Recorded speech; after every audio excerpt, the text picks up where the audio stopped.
With a self-imposed deadline to announce her pick for running mate by tomorrow night, Vice President Kamala Harris hosted at least 3 contenders at her Washington residence Sunday.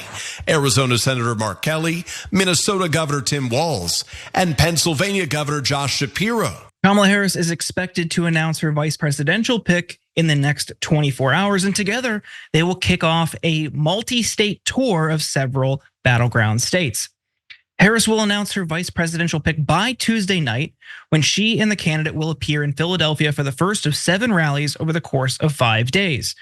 The two will campaign in each of the 7 most competitive states: Pennsylvania, Wisconsin, Michigan, North Carolina, Georgia, Arizona, and Nevada. Over this past weekend, Harris, alongside her closest aides and lawyers, reviewed the finalists' backgrounds, experience, and potential vulnerabilities. But the in-person interviews, Harris' allies said, would be particularly important to the process, as the vice president is prioritizing personal chemistry with her running mate and says she is looking for a governing partner. The 3 finalists who met with Harris on Sunday were Arizona Senator Mark Kelly, Pennsylvania Governor Josh Shapiro, and Minnesota Governor Tim Walz. It remained unclear Sunday whether Harris herself had interviewed 3 other potential finalists: Transportation Secretary Pete Buttigieg, Kentucky Governor Andy Beshear, and Illinois Governor J.B. Pritzker. Now, reports indicate that the pool has narrowed to just 2, Shapiro and Walz. And in what might be a surprising endorsement, Republican former New Jersey Governor Chris Christie threw his support behind Shapiro. Take a look. I think she needs to pick someone who's viewed as more moderate than her. I think she needs to pick someone who's got more governing experience at the ground level. That's why I think she will pick a governor. Look, I'm going to go where Donna won't go. It should be Josh Shapiro. I don't think this is a hard choice. He's a very talented politician. He's extraordinarily popular, 65% job approval in a state she needs to win. This is really important. And I'll tell you this, if she picks Shapiro on Tuesday, Donald Trump created Josh Shapiro. How so? He endorsed Mastriano, the weakest Republican candidate in that field. What it allowed Josh Shapiro to do was, instead of playing to his base to try to win a narrow election, he saw an opportunity for a coalition building election, and that's what he did. So now he's seen as a coalition builder because he did it, but the only reason he could do it is because Trump made another ridiculously stupid endorsement by endorsing Mastriano, who was a flawed, weak, bad candidate. Meanwhile, Tim Walz is the favorite among labor advocates, potentially providing Harris a competitive advantage among rural and working class voters. Walz picked up a recent endorsement from Bernie Sanders recently. Take a look. So we still await the vice president's pick for her number 2 on the ticket. There are progressives out there making the case for Governor Tim Walz, and yet we hear today that Governor Shapiro in Pennsylvania may also be a good pick because he's more moderate, and there are a lot of electoral votes there in Pennsylvania. Would you get behind a Walz candidacy? Well, I had the opportunity to talk to your governor a few days ago, and I am very impressed by him. I think you have an excellent governor who understands the needs of working families, and I hope very much that the vice president selects a running mate who will speak up and take on powerful corporate interests, and I think Tim Walz is somebody who could do that. House Democrats have also increasingly advocated for Walz, including Representative Jim McGovern, Pramila Jayapal, and Nancy Pelosi. A source familiar with the California Democrats' thinking told The Hill she is always especially fond of former House colleagues. When asked about Harris's running mate, a nod to Walz. But even though he may not be in the final 2 that we know of, Mark Kelly actually boasts the highest name recognition and favorability, according to an AP NORC poll. Americans are more likely to have a positive view of Kelly than a negative view. About 3 in 10 US adults have a very or somewhat favorable view of Kelly, while 2 in 10 have a negative view. Like many of the other contenders, though, Kelly is nowhere near a household name. About half of Americans don't know enough to have an opinion of him. But Democrats are especially likely to have warm feelings about Kelly 45% have a favorable view. Only 1 in 10 have an unfavorable view, and around 4 in 10 don't know enough to say. Older Democrats, though, 45 and older, are especially likely to have a positive view of Kelly, while younger Democrats are more likely to be unfamiliar with him. A whole lot of stats, a whole lot of palace intrigue and navel gazing. Cenk, what do you think? Where do you think Harris is leaning? Hey, don't scroll away. Come back. Because before the video continues, we just want to urge you to lend your support to TYT. You power our honest reporting. You do it at tyt.com/team, and we love you for it. So there are 3 factors that lean towards Shapiro. So, and this is not me saying I want Shapiro, that's a different conversation. This is me saying as an analyst, I think it's more likely to be Shapiro.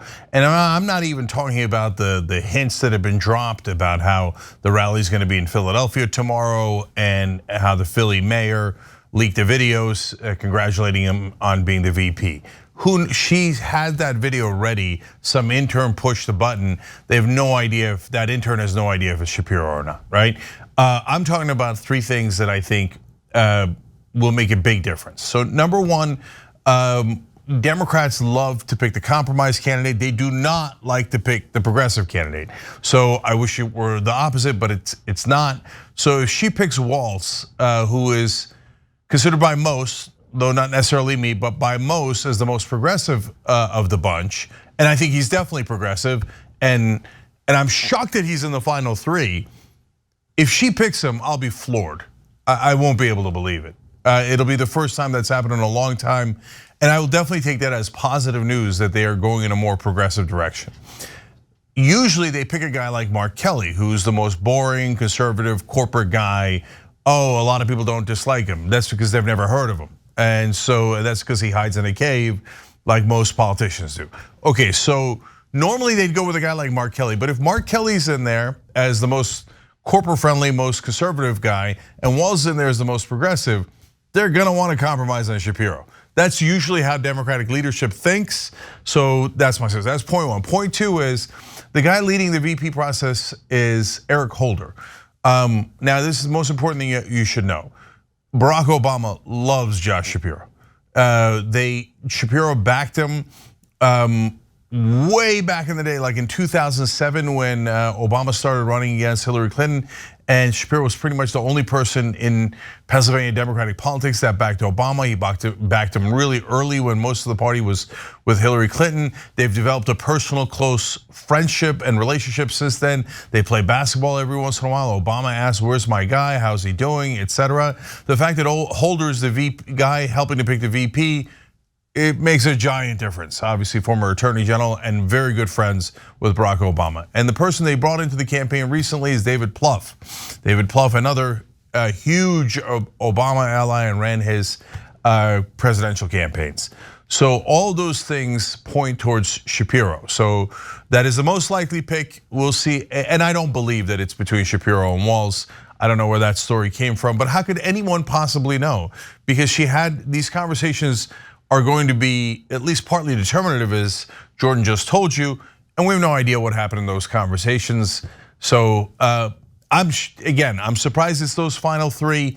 And if you're a progressive and you believe me halfway that Shapiro is actually at a minimum progressive adjacent, how do we get this lucky? 1.5 candidates at a minimum, and I think 2 out of the 3 candidates are either progressive or close to the progressive lane. That's kind of amazing. So, but if they pick Mark Kelly, it's all for naught. I'll drop her to underdog because that means she's going super safe. She's playing prevent defense when she's not even leading, and that'll be a very dispiriting pick. Yeah, I think there's a couple other arguments that I've seen for Shapiro and the rationale that I don't know they hold much water. So people always say, "Oh, well, he will help win Pennsylvania." In advance of our conversation last week, on your Newsweek op-ed, I looked into it, and some people have summarized the research around a VP pick helping deliver a state, their state. And we don't really have reliable data showing that a VP pick actually has an impact on that. And the last instance, I believe, was 1960, where a state where the VP was from was considered at that point a battleground state. And if you look at the past few decades, we don't have a vice presidential pick from a battleground state that I can recall. So I don't think that all these people signing saying, "Oh, Shapiro will help get her there." Maybe, like that's at our most confident position on that argument is a maybe. You know so what? Yes, of course, he's won statewide there multiple times, but that doesn't necessarily mean he will help deliver it in the general election on a presidential ticket. Yeah, Jordan, I disagree a little bit here. I understand what you're saying, and normally you'd be totally right. Like picking Tim Kaine to try to deliver Virginia back in 2016 was a disastrous, dumb idea. I said right out of the gate. Number one, he's not going to deliver anything, right? And I remember they picked Lieberman all the way back in 2000 because they thought he was going to deliver Florida. How did that turn out for us?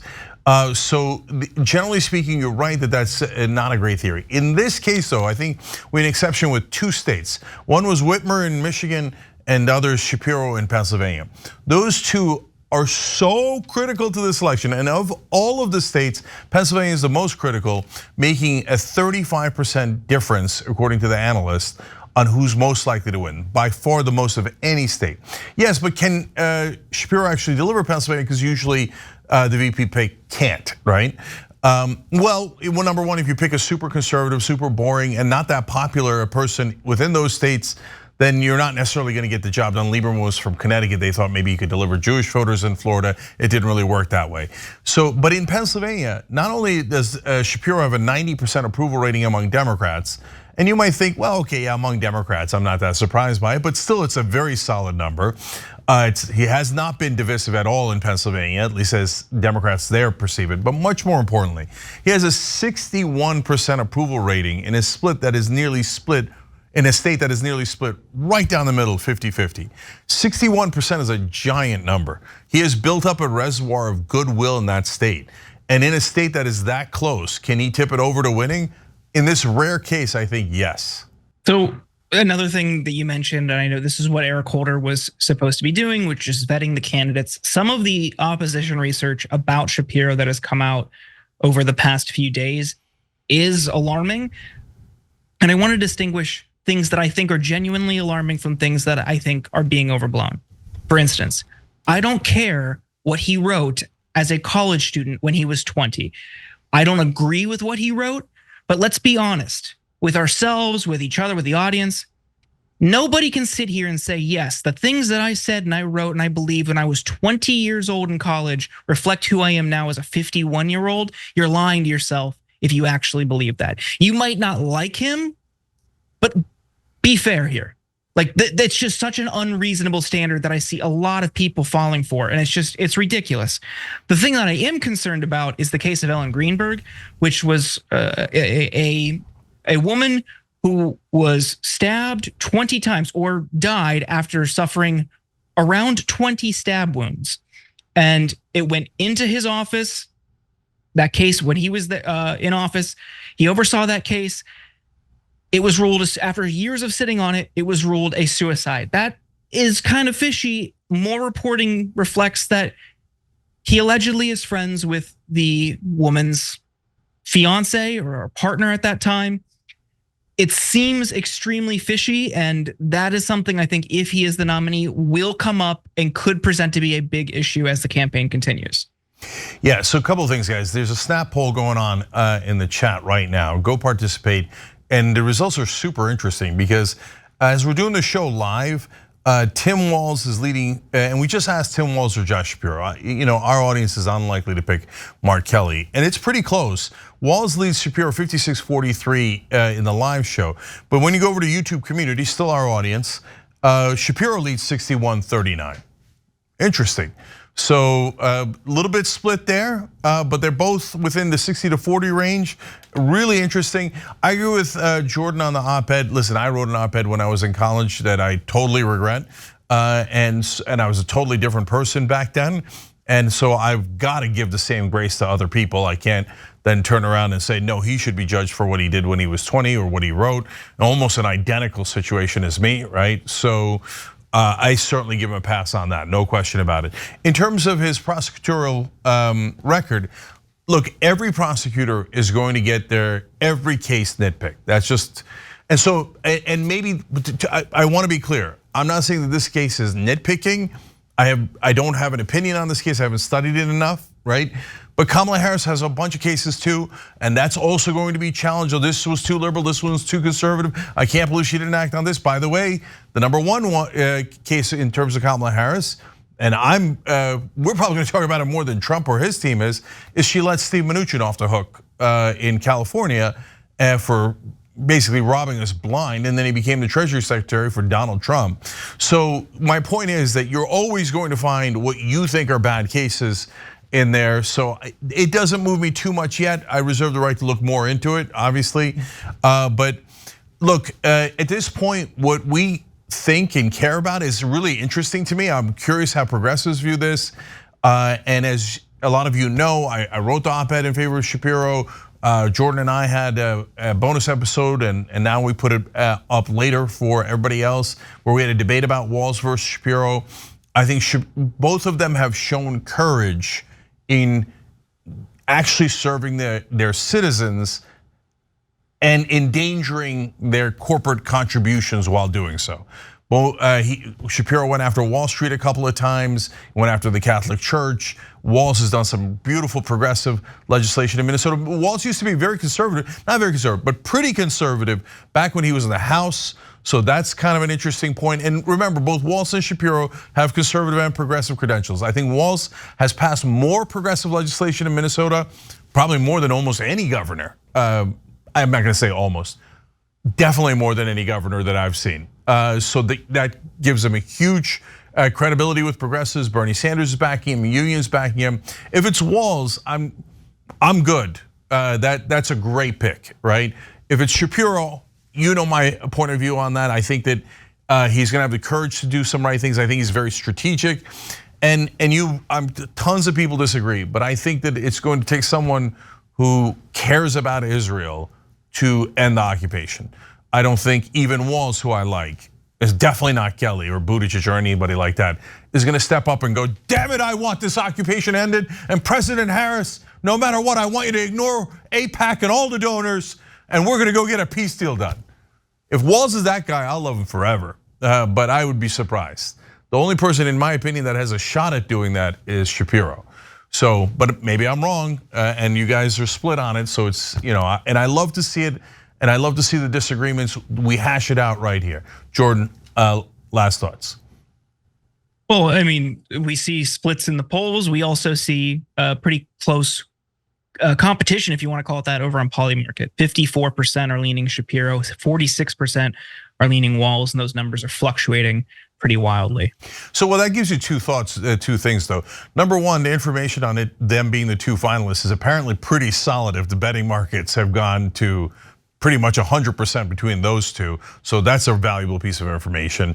And then second of all, Shapiro used to be all the way up at 73%, but all these attacks against him have brought him down all the way. What did you say, 54, Jordan, at Polymarket? 53% now. 53%. It just went down another percent. And he's dropping. So all of a sudden, everybody's split, and this is a nail biter, and I can't wait to see who she picks. And if it's Buttigieg, we're all gonna jump off a roof. We're not actually gonna do that, don't do that, okay? But please let it be one of those two guys. Not bad if it's one of those two guys. So I'm crossing my fingers. Thanks for watching The Young Turks, really appreciate it. Another way to show support is through YouTube memberships. You'll get to interact with us more. There's live chat emojis, badges. You've got emojis of me, Anna, John, JR. So those are super fun. But you also get playback of our exclusive member-only shows and specials right after they air. So all of that, all you gotta do is click that join button right underneath the video. Thank you.